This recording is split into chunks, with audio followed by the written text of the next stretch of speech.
Welcome to the Diabetes Nerd Podcast. I am your host, Ginger VIEIRA. I have lived with type 1 diabetes for 25 years, and with us today are a whole bunch of amazing ladies. We have Tara Mayo, Julia Flaherty, and Allie Duggar. Allie, how the heck are you doing? Oh, I'm doing well. I'm hanging in there. Okay. For anybody who's just tuning in, about 4 months ago now, would you say, Allie? Nearly 5. 5. Okay. 5 months ago, Allie received a new pancreas and a new kidney, and she is no longer taking daily insulin injections. Her blood sugar is what, pretty much perfect, would you say? Yeah, pretty much. Yeah, that's amazing. But every single day, you are living a whole new set of challenges, we say with smiles on our face, to survive. Yes, Yeah. it feels like the beginning every day. Yeah. Uh, yeah, I would say there is no such thing as stability right Hmm. now. Wow. Okay. Do is the before we get into kind of what you've recently experienced, is there eventually stability or it's Yes. From yeah, what I yeah. hear Okay. from my doctors and my fellow transplant recipients, eventually things chill out. Is that kind of like eventually your body embraces the organs and stops fighting so hard to reject them? Is that It's more that the immunosuppressive meds are, they can lower the dose, all of the inflammation caused by all the changes goes down, okay? and your immune system actually acclimates to having the new organs inside of you, so it's not so reactionary to them. Okay. All right. So it's a whole bunch of things and recovering. Your body is still recovering from receiving these organs in a way. My body's still recovering, and the longer term effects of the anti rejection medications are starting to show themselves. Yeah. Okay. I remember hearing a story on NPR, this woman advocating for changes in the medicine because of her life and how affected it was. And I remember rolling my eyes and saying, "Good Lord, you got new organs," you know. Mm. But no, I totally get it, and I take my eye roll back. So, Take my eye roll back. Yeah. And it makes me mad when I hear or see the comments that you've received saying how lucky and easy it is for you now. And yes, you are lucky to get organs, right? That's a blessing, but it's not easy. And no. no. And I've been walking this tight wire of I don't want people who are looking at the possibility of needing transplant to then, read all of the Yeah. struggles, or I guess you could just say the reality of it, and then Hmm. feel disheartened. Mm. Because in the scheme of things, my life has been saved. I'm Yes. alive, and I will hopefully be able to live to a very ripe old age because of this. So, Yeah. yeah, but there definitely it is. I remember I was toting, I've been cured of diabetes. I think I'm now on the band. I've jumped on the bandwagon of it's a treatment. It is a Mm. treatment. Okay. Yeah. And you're managing a whole new type of life. Oh yes. I like to say I'm I woke up from surgery living on the same planet but a completely different alien landscape. Yeah. And I don't think you should worry about like revealing what life is like for someone who might be a potential transplant recipient because they need to be prepared, right? I think it's about the way it's delivered, Yeah. right? So I want it to be more educational rather than, ugh, all my hair is falling Yeah. out. I Yeah, but have you're no more never like hair. that, so it's okay. It's never gonna come out that way from you. Aw, thank you. We're waiting for the book and the movie, like to see exactly how you tell this story. But okay, so before we hit record, I was telling you that the last two posts that really stuck out to me from your Facebook journey, where you're documenting so much, you had a photo, and I know Tara and I talked about this. You had a photo where you were holding a rose in your garden with your dog, and you had a glove on, I think, and we know how much you love your rose garden and how much you have not been able to be in your rose garden because you can't be exposed to the fungus and the bacteria and the dirt post-transplant. And then, I don't know if it was like a few days, it was not long. Then you were in the hospital for like 2 weeks. And Tara and I both were like, "Did you see Allie's in the hospital? I hope it wasn't from the roses in the garden." Tell us what happened, Allie. Okay. I will tell you what happened. So I didn't have the courage to share it on Facebook at the time because I Oh, felt like such a fool. I blamed it on a paper cut, which I did have. I did have a tiny little paper cut. But in that moment where I cut my rose and I took it inside, then I took my gloves off to put it in the vase and I poked myself very tiny, very, very, very tiny on a thorn? on a thorn, just a little tiny thorn. And I was like, oh my gosh. I literally just posted about like all the bad stuff that can happen. Wash my hands, bandaged it up, and I guess it was 3 days, maybe 3 or 4 days later, I had been feeling unwell. I had been contacting my transplant team. I couldn't get out of bed. I was so exhausted. It felt like I was getting sick, and I was concerned that I was developing CMV, the cytomegalovirus, which is something you probably all have, but your Oh, immune systems keep it at bay. And my donor okay. was positive. I was negative. I think like Oh, 90% of people are positive. Might want to fact check me on that. okay. But transplant team kept saying, "Oh, you're fine, you're fine, you're fine." And then they called me Monday and they said, "Go to the hospital now. You have zero neutrophils, which is a certain type of white blood cell, and that is due to my anti-rejection meds. And like I said, nothing is stable right now. I take the same amount of meds, the same dose, but when I get my labs drawn every week, they're like this, right? The trends are. So Hmm. I just, in the last week, bottomed out to zero, and that's very rare. People Okay. typically get to point 0.6, point 0.4. So I got all the way to zero. So that means that even my own skin cells could lead to sepsis. And they tested the wound, both wounds, because I told them, I pricked myself on a rose. Oh my gosh, I'm getting the, rose gardener's disease. And it came back that that it was my own skin cells that had gotten into the cut. Not Okay. my own bacteria, which you Wow. have thousands and trillions and billions on you. Yeah. So I spent 4 or 5 days in the hospital getting IV vancomycin and Zosyn, which are antibiotics. And I'm still battling the infection. So I'm going on a Wow. month of Yeah. doxycycline. Wow. And then the wound is still open, just barely. I'm supposed to keep it open for a few hours a day.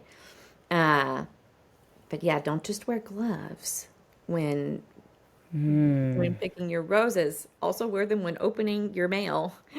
So Wow. yeah. Wait, so was it from the paper cut or the rose thorn?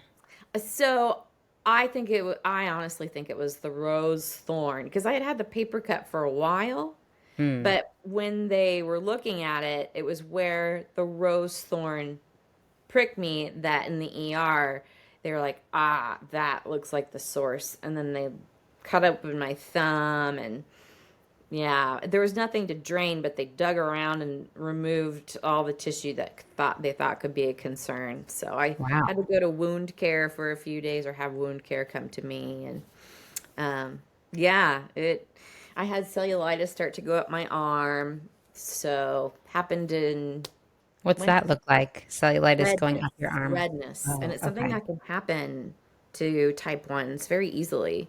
Okay. And it's funny that the first time I got it, my immune system is suppressed from my type 1. So, Right. Oh, wow. Okay. yeah. So when you got home after that, are you just like, are you kind of like paralyzed with fear of the tiniest little things that could put you back in the hospital? A little. Not paralyzed with fear. Definitely more aware. Yeah. I would say the biggest feeling I had was a little depressed. I got home and I just, it's like, wow, okay. I'm not just this free as a bird. I can, take a trip to Hawaii next month. Um, I have to really be careful. I have to really be patient because eventually, someday, that's possible. And it's different for everybody. I know of a girl who just 2 months after her double organ transplant went to Hawaii and had a grand old time. Wow. So this is my journey. Okay. And I felt a little down, maybe not depressed, but down for a few days. But I overcame that pretty quickly. Of course you did. But it's And okay to your be. dog. Your dog was so depressed. Oh, she's so. Actually, that's part of what brought my spirits up. Is like, oh, she misses me so much. I'm so loved. She couldn't visit you in the hospital, I'm sure. That's not even a. She couldn't. I mean, she could have, but it just she legally is allowed to, Yeah. but you have to have a caregiver with her at all times to take her out to relieve herself, and there's a lot to ask of my family after everything they've done for me. Yeah. Yeah. Okay. So that was about a month ago. How are you feeling today? How are those neutrophils? Ah, the neutrophils. So okay, while I was in the hospital to fix the low neutrophils, they gave me something called a Neupogen shot, and they're like, oh, it might be a little painful. And I said, oh, you have no idea. I've taken over like 40,000 injections in my life. And then I'm lying in the hospital bed. Like, wow, this is really uncomfortable. This bed is so, oh my gosh, this bed is so uncomfortable. And it turned out it wasn't the bed, it was my bone marrow. So Neupogen activates your bone marrow to make neutrophils. That's where your white blood cells come from, right? Your bone marrow. So my bone marrow is having a party. And Wow. and so what happens after that is everything shoots up. Your white blood cells shoot up, everything does because your bone marrow's just having a good time. And they also they have you stop taking some of your medications. So I would say a part of the reason I was feeling a little down is I was feeling really afraid of rejection as well. Okay. Right. And you were very reminded of just how vulnerable you still are, and you're not out of the woods. You are in the woods.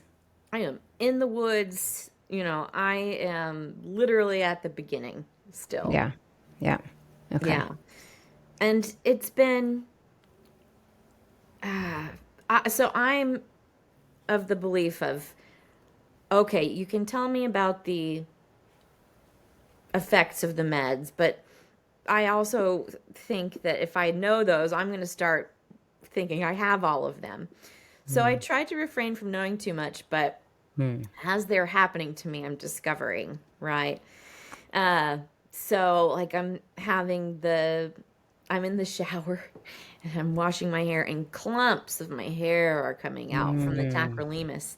And I have to tell myself, well, at least I know the medicine's working. Right. My eyelashes, they've disappeared, and I've had to be like, well, at least when I look back at pictures of myself in my 20s with my, big old fake eyelashes, I'm like, well, it's the universe saying it's time, you're 40, no longer. Um, yeah, that's been, I like my hair. So, Yeah.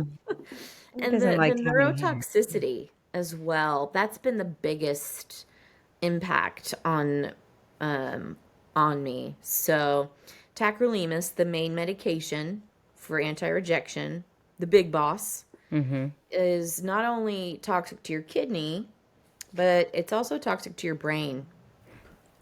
So, for a while there, I was struggling with finding very basic words, remembering what I had done 5 minutes earlier, remembering what I was in the middle of doing. Writing was a huge challenge. And I started to really mourn the loss of my mind, my brain, because I really value that. You got a um, list now. It's hair, then brain, and hair yes, and brain. That's funny. Roses, hair, brain. roses. Yeah, dog. Wait, And dog, so, roses, hair, brain. Yep. so fortunately, my doctors assured me that over time that should improve. And they switched me to an extended release form of the Okay. drug, which is new and is working well for me. So I've been on it, a little over a month, and it's really helped. So I feel about 80% back to my ability to Okay. process and To think. think straight. Yeah. Okay. All right. And Tara and Julia, please jump in if you have any burning questions. But is it hard to kind of like when you wake up in the morning, what's the first thing on your mind as someone who's going to face another day of trying to be really careful and hope that your body keeps embracing these organs? Well, that's a great question. So, what's on my mind is nothing about that, because I would say from my diagnosis of bilateral Charcot foot, when I ended up in a wheelchair with both my feet broken, a very rare complication of diabetes, I would wake up and think about all of the loss I had, all the fears I had. Would I ever walk again? Will I lose my feet? And I learned from this fantastic chronic illness counselor about your morning routine. And that literally she had me write out every 15 minutes, because I was in a dark place at that time. Every 15 minutes, down to wake up, get out of bed, brush teeth, brush hair, wash face. And that was a habit I built over those couple years in my wheelchair. And I would say just after 2 months of doing that, yeah, my mind to this day helped me through kidney failure. It helped me through my husband leaving me because of going into dialysis. It helped me on days that were just fantastic, right? To this day, I wake up and I know, okay, next thing I'm going to do is I'm going to go to the bathroom. Then I'm going to, because of transplant, I have to weigh myself, do my Oh. blood pressure, take my temperature. Then I wash my face. Then it's time to feed Dixie and wash her and have a little love fest.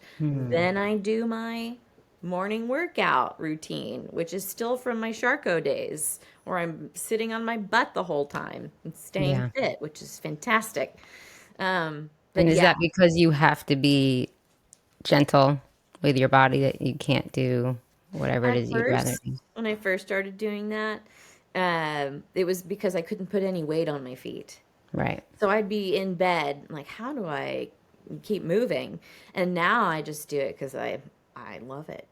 Oh, cool. It's a Okay. good way to start your morning. Can Oh, you tell us But a I little do bit get about my what that looks like? yeah. Yeah. Oh, tell you what it looks like? Yeah. Sure. Okay. Oh my gosh. So I start well I'm sitting cross-legged first and I do all the neck rolls, I do all the neck stretching. Then I do these I wonder if you can see it, these like arm extensions and then back. And then I do the laterals and back. And, each one's like, I don't know, 2 minutes of doing it. And do the nut crusher, right? So you lift up and down. And then that moves to like side stretches. And then I lie down and I do like my knee up, down for both sides of my legs. And I do my sides, I do my leg lifts and I do my leg Oh, pulses and oh goodness. And I do my front and my back. This is actually good work for my brain to see how well I'm remembering yeah. myself. Yeah. Um, and then I forget as soon as I say that. Um, then what I do next? You were on your side, you were doing leg lifts. Do your leg lifts. Oh, and then I do my stretches in the front and I do my, trying to reach my back. And then I do like my straddle and I, kind Yeah. of get some more movement and reaching for Jane that. Fonda Reaching stretching forward. there. Yep, Yeah. yep. And then I'm reaching forward at the straddle. And then I'm doing, so there are some yoga poses, like I have camel pose in there. I have cobra pose in there. It takes me about 35 minutes. Wow. And then there are a couple others I'm forgetting, but at the And you're very doing end, these without any weights, right? You're oh just yeah, so moving at your the body. very end, I take these little, I think they're 2 pound weights, and I do all my arm, I do my arms up, I do them to the side, I do them up, I do them back. Yeah. That probably takes 10 minutes, and then I do my squats because Mm. I'm grateful for those because there was a Yeah. time I couldn't do those, and you can Yeah. tell. So. I mean, I think we should all start our day off like that. I mean, I know that Oh, sounds like an awesome wake up the body. I okay. agree. Oh my gosh. So I recommend it for everybody because it not only gets your body moving, right, but it gets your breath going. And so when you're breathing, it wakes me up more than my morning tea, which I usually have several cups of. And it makes me, if I miss it one morning because I'm running late, it affects my whole day. So I think it's the most important thing for my day to be to feel good in my day is that morning routine. Cool. And I And it's I nothing discovered started it through crazy. the app Better Me. The better Oh, me. yeah. Okay. Oh, Yeah, cool. it's the pajama. So it's the before, I just did my own thing. But then I discovered this app probably, I don't know, 2 years ago. It's called Pajama Pilates, and it's the I like sunrise that. strength routine for anyone who wants to try. And there's Okay. there's like 15-minute ones, there's shorter ones, longer ones. There's every type of exercise in the book on there. Totally into it. I love how gentle it is. It doesn't like, this morning I didn't have Yeah. time for my full jump rope workout and I just did 10 minutes of jumping rope and little box jumps. And it's like, it doesn't have to be a CrossFit session, to be worth your time and to benefit your body. 100%. So I used to, man, I used to work out and I would measure it by, how do my abs look right now? How flabby are my arms right now? How good do I look in my swimsuit right now? And now it's how good do I feel in my body right now? Does it Yeah. feel good for me for my body to go and, run a mile? not for my body. Like, I get shin splints and my knees ache and my hips. Maybe it's my body, maybe it's my age, who knows? But for me, it's like vigorous pajama Pilates. Nice. Okay. I Tara, love the you way had you said that, Allie, because I feel like there's a misconception out there that exercise is just for athletes, but when in reality, we should all be incorporating movement in our day. So I love how you said it can look different for different bodies. Yes, yes. And I was a yoga teacher back in college, and I did the whole training, and I remember feeling very discouraged by the perfect pose, and this is how you have to do it. And I held on to that for a long time, just striving for that. And then when I learned, it was actually developed for men, and it was only men that did it for thousands of years. And I looked at my body, I was like, oh no, I, that yeah. was not me. Yeah. So. Yeah. What's happening in your Substack right now? I remember chatting about Substack last time. Oh yeah, so I'm publishing something once a week. I'm dabbling in, so I haven't told people exactly what these things are, but I've shared a couple of chapters of the book I'm working on about my Yeah. journey. I've shared some of my recommendations for expanding your frame of reference. I've shared some tools on overcoming denial. Um, yeah, Cool. I'm really enjoying it. It's really helping me plug along on my book too. So I'm actually about to ask all of my followers on there for their own input about things they'd like to hear more about. So Good. Okay. Cool. It's awesome. I have a random question actually. When please. you leave the house, like just to go to the grocery store, do you take all your pills with you because of the fear of like, I don't know, getting stuck at the grocery store? And actually, that reminds me, I forgot to take my 130 dose of 3 units of long-acting insulin. Let me just grab it really quickly. It's now 2:30, and if I go any later, it will be too late. Oh my gosh, that brings back memories.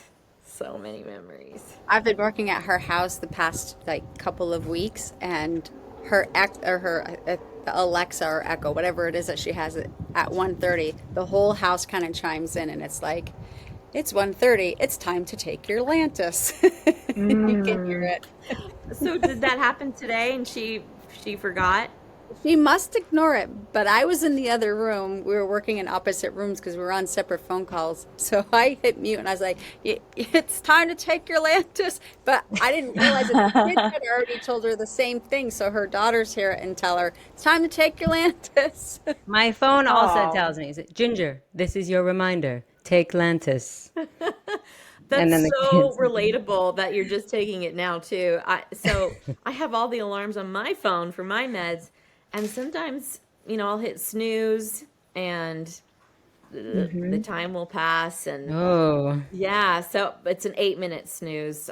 That's better yeah. than a 2 hours, but Yeah. yeah, I totally know alarms. You can get used to them, just like anything. Yeah. And, hmm I'm supposed to keep my Lantus in the fridge, right? Like, because I don't need it all day long. But if it is not at my desk at 1:30 and I'm in the middle of a meeting or, just engrossed in something I'm working on, I'll be like, oh, yeah, I'll do that in a second. And then a second turns into an hour and a half. And the That's 1:30 part is important. It's so important. Oh my Yeah. gosh, the 100% after transplant, that's the exact same thing. I have my little cubby, not cubby, but I have my little table thing that I keep my meds on it's super visible. But if I'm Mm. working at my desk and I left them over there and 8:30 happens, I'll be like, "Oh, I better go do that." And I'll just get distracted by one little thing. And Mm. then thank goodness for my snooze button. So totally get that. But back to your question about, do I take my meds everywhere? Yes. And I Okay. take several days worth of doses with me. I I believe have, it. yeah, because I mean, with everything happening in the world right now, with the floods in Texas, the floods in New Mexico, the wildfires in California, where I live, the fact that I live in NorCal, in this area in Big Sur that we like to go to, I think last year this happened. People were driving along this bridge, the only way into this area, and the bridge collapsed and they got stranded over there for Oh days. my God. Oh, So every time we go to Big Sur, I've got like my backpack with my meds. Just you never yeah. know. So, but walking to the grocery store, a mile away, I take my meds with me. Yeah, I believe it Yeah, because you can just you get just never stuck in a know. conversation at the store, Right. which happens all the time when you have a service dog. And Interesting. yeah, Yeah. when you're racing up the hill, that was like my big first lesson. So. Yeah. Okay. Interesting. Yeah. So, I don't know. So you're now 4 months out, 5 months out, sorry, from transplant. What's the next big kind of hurdle medically that besides that 1 year point post transplant, is there something else that like you're kind of working towards or looking at closely in your blood work? Very much. So, as I mentioned before, the tacrolimus, the main big boss anti-rejection med, is toxic to my kidney. It is also toxic to my pancreas and toxic to my brain, and has all of those side effects of the hair loss, the neuropathy, major neuropathy in your hands. Oh, Some are escaping me right now. There goes that neurotoxicity. it's okay. It's But okay. there is something called belatacept, which is an infusion you can get once a month. Now, it's only FDA approved for kidney transplants. However, UCSF, the transplant center I was listed at and is closest to me, and I plan on transferring to, they use belatacept for their kidneys and pancreases. Now, this infusion does not have any of those side effects. The the main thing about that is if you're not RSV positive, which is another thing that most of us carry, you're very at risk for a special type of lymphoma induced cancer due to transplant. If you're not RSV positive, you're at risk. Not RSV positive. Why? That's a great question. Yeah, And I I need to guess dive I deeper won't into make you try to explain that. That's I'm weird. so curious. That's actually on my list of questions for But UCSF. you think it's because So if you are positive, you have a little bit built up in your system, so you're maybe a little bit protected versus if you don't have it in your system. maybe. It's Just curious guessing. though, does RSV, how is it related to lymphoma? Lymphoma cancer. Yeah. Yeah, that's the strange connection. But Okay. like I mentioned earlier, I am that's such a great point, Tara, about your immune system having it. So it's built up a little more. So me being CMV negative before transplant, and my donor being positive, that means that I am super vulnerable to CMV.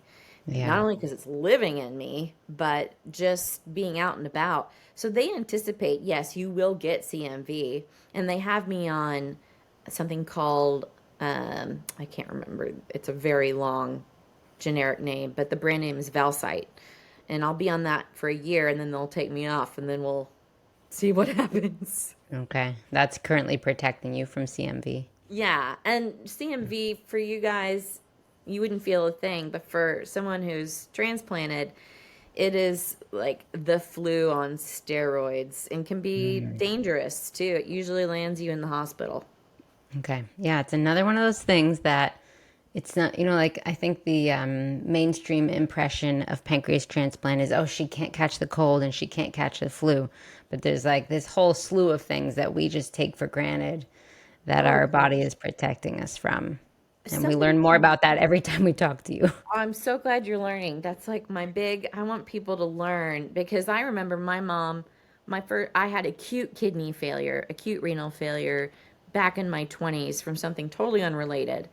And it freaked me out about a future with kidney failure. And Mm, she said, Allie, and this, mind you, my mother is an expert when it comes to diabetes. She said, Allie, if it comes to that, you'll just get a kidney and keep going. And yes, she was right, but it's not like, oh, and you'll be right back to it, right? right. My life is much farther from a typical normal life than it was when I just had diabetes, Right. But right? you weren't going to survive much more with diabetes. And no, Right. my parents were reviewing Yeah. my wishes at night and just hoping that they wouldn't find me unmoving in the morning. And not Yeah. just because of low blood sugar, but because dialysis wasn't working as well for me anymore. Right. Right. Yeah. So it's it's an amazing thing, but it is not an easy thing. Yeah. It's a trade off. You get to survive and You keep get to going. live. Yep. But it comes with a whole new set of like intense, remarkable daily challenges, hour by hour. Yeah, so someone can come into my home and just have, let's say they just came in on a plane. I have so many people who want to come visit me and it's Mm, required for them to fly. And when I say, you can't, you just can't because and I have to explain and it's still hard for them to comprehend. If you come into my home, just the germs on your clothing, I'm still at that stage where that can make me sick. And that won't be forever. okay. Right. That's just right now. Or my friends who have children, right? Yeah. I have to say, oh, it's just not quite time. I It's say that to my friends with children too. I still don't want to meet them. Yeah. Let me know when they've turned 25. yes. I had a real question in my head. I know.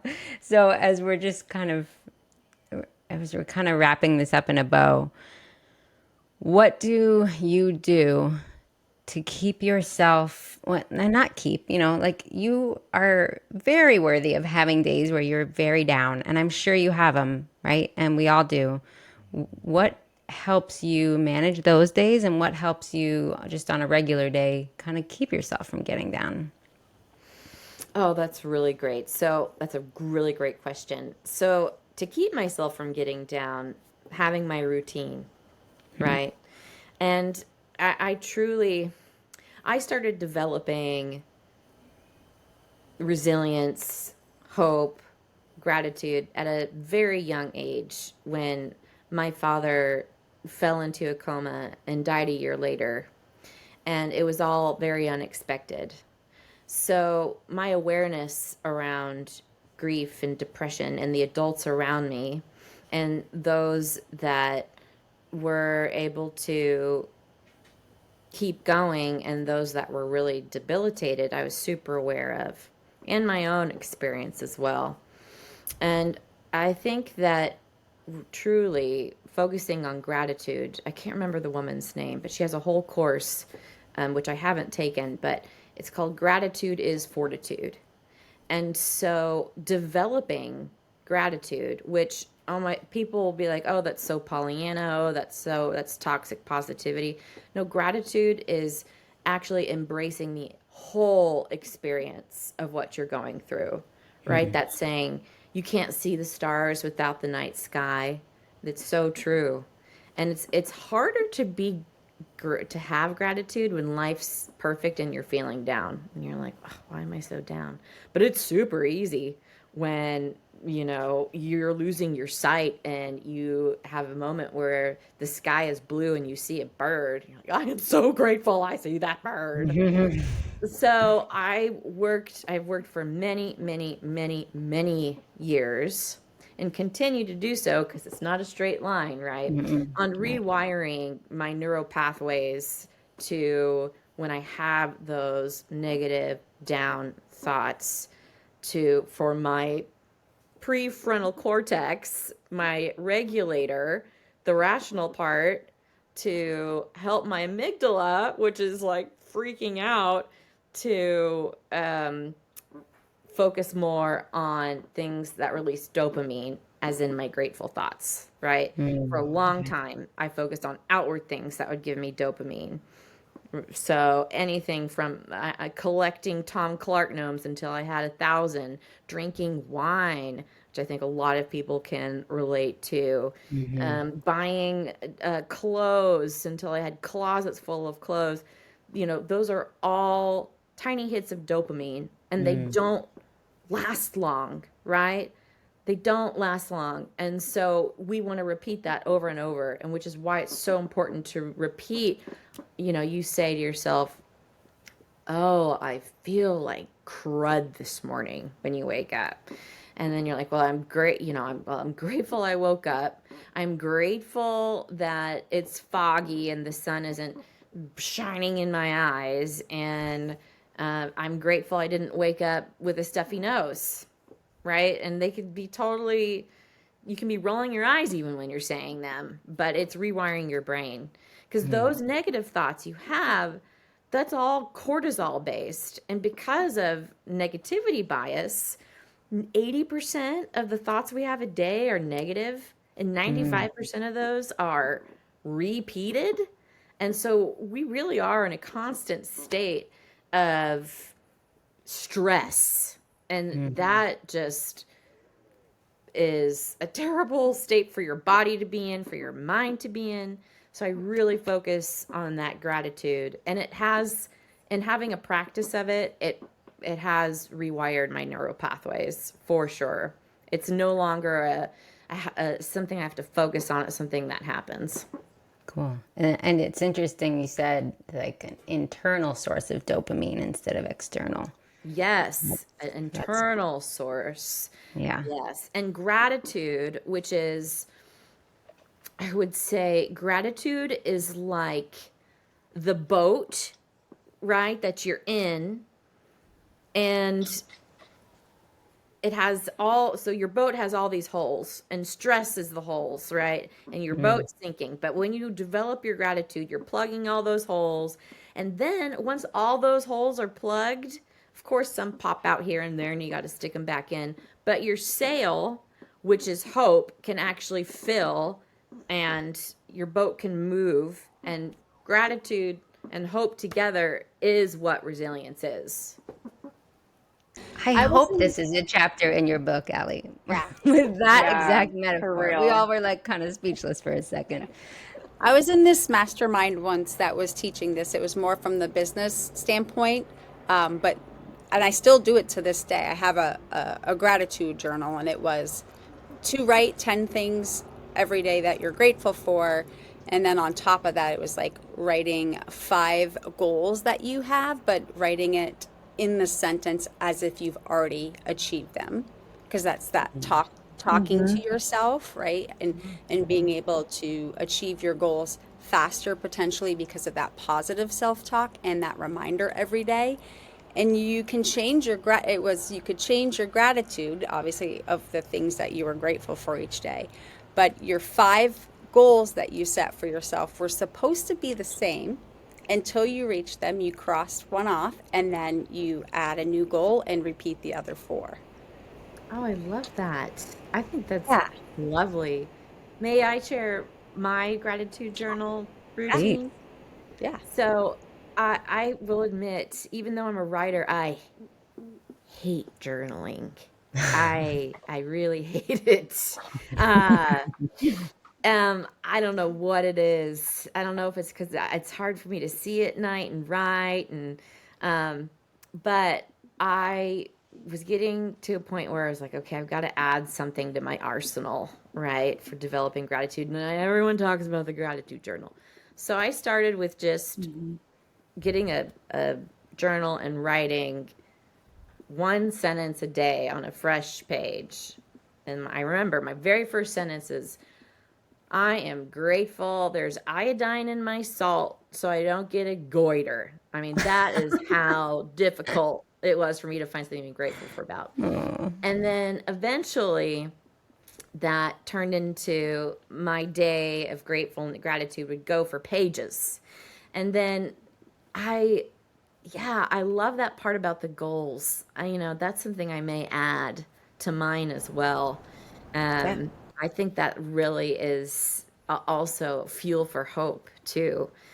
And I do want to say that it's really important that your gratitude isn't dependent not just on things around you. Like you can say, I'm grateful for a roof over my head, but that can also cause stress, right? Well, what if I lose this Yeah. roof over my head because I'm losing my Medicaid benefits and Yeah. my disability? It's about like now, right? I have a roof over my head now. It's about when you're like, oh, like I was with my ex-husband. I'm so grateful he stays by my side despite all of my health challenges.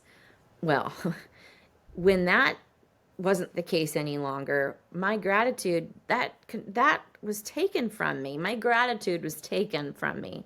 So, a healthier way for yourself and a more empowering way to be grateful is to say, I am grateful that my partner brought me to the hospital today instead of always brings me to the hospital. I am Right. grateful my best friend called me today rather than I'm grateful my best friend calls me every day.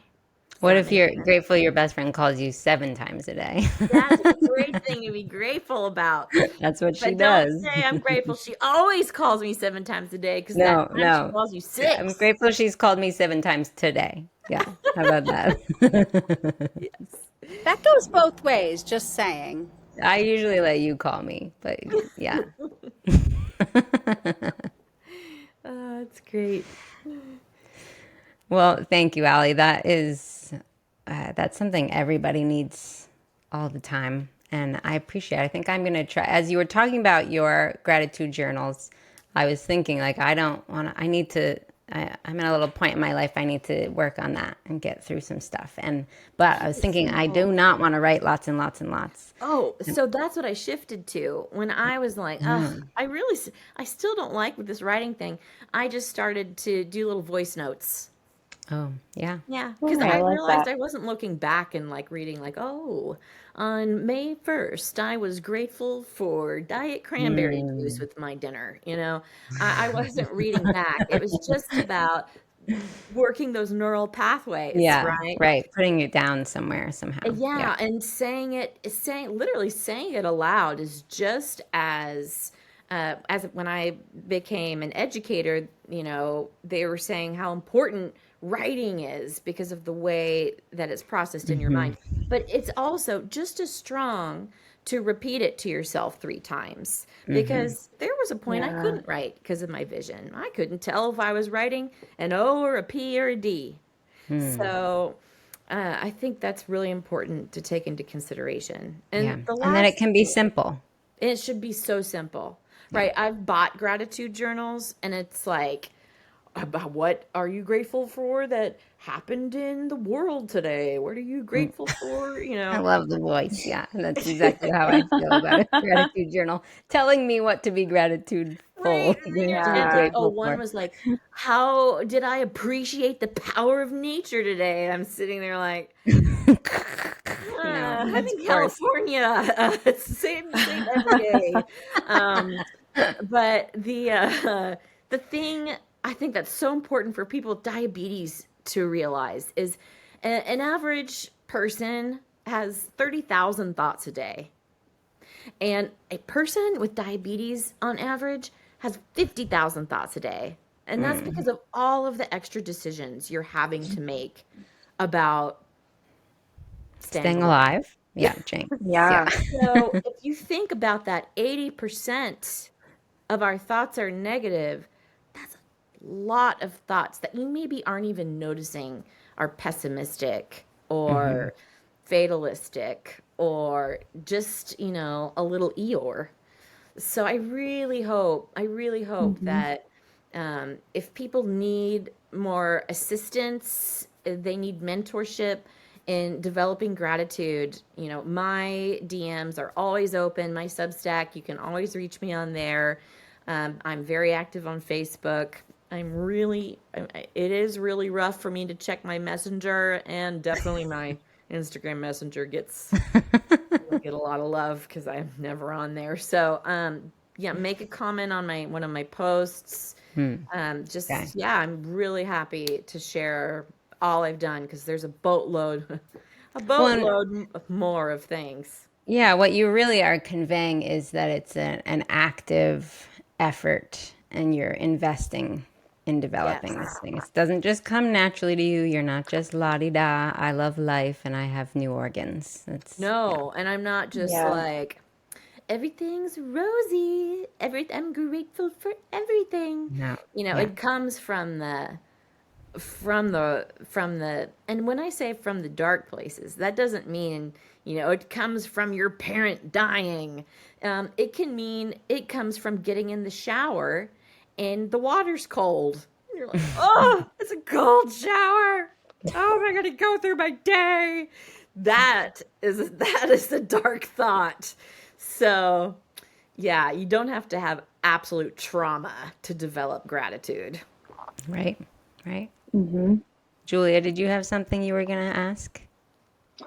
No, I just love how like this whole episode has shaped up because I feel like in the beginning we were talking about getting your physical reps in, and like my takeaway is that people really need to be aware of getting their mental reps in as well. And they're Mm, thinking that this is something that comes naturally, and some people are just happy, and I'm not a happy person, but it's something we all have to actively work on, whether we're coming from a place of trauma or what we think of as normal.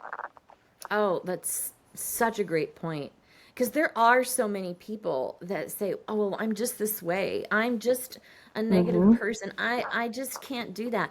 And understanding the science of it, no, you are not. You are Mm-hmm. not. It mm, literally comes down to science, and anybody can rewire their brain. But I must also say, it's not an epiphany.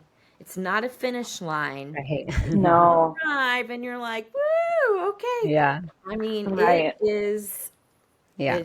I'd like to say it's a circle even, right? Do you know the philosopher Yeah. Alan Watts? No.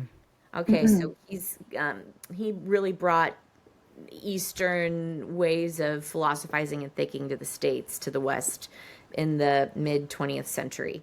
So, one thing he said that has always stuck with me, am I allowed to curse on here? Go for it. Okay, okay. Is his son was kind of summing up what he said, and Alan Watts says, or his son says about what his father said. You know, you start to work on yourself, so you start to develop gratitude, and you're like, my life's going to get easier.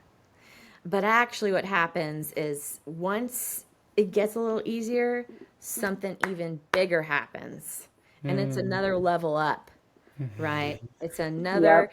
the world's like, oh, you're paying attention to me? Well, I'm going to pay attention to you. So it Mm-hmm. makes you stronger. And Yeah. I know people are like, especially people who've been through a lot, when people are like, oh, you know, what doesn't kill you makes you stronger. And then you're like, well, what the heck for? You Yeah. know, Mm. what am I stronger for? Well, you're Next stronger week. for the moment, Yeah. really, Yeah. right?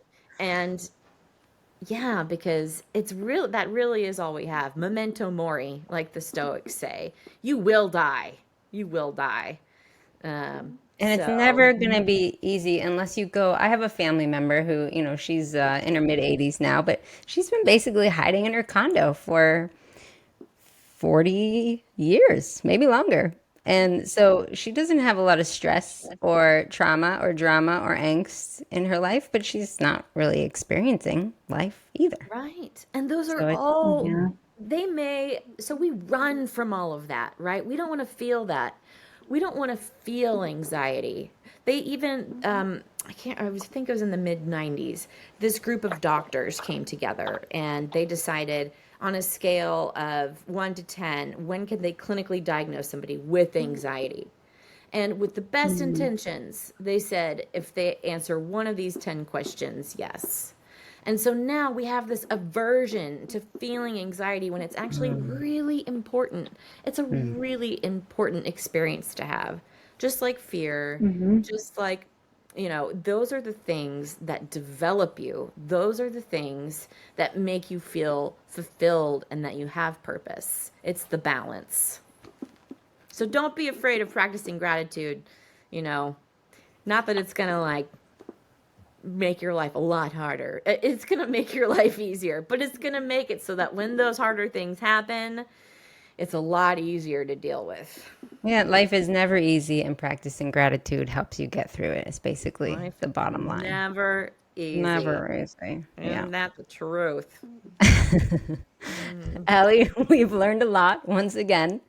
We managed not to cry today, so that's great. Or it's just a fact. It doesn't have to be good or bad.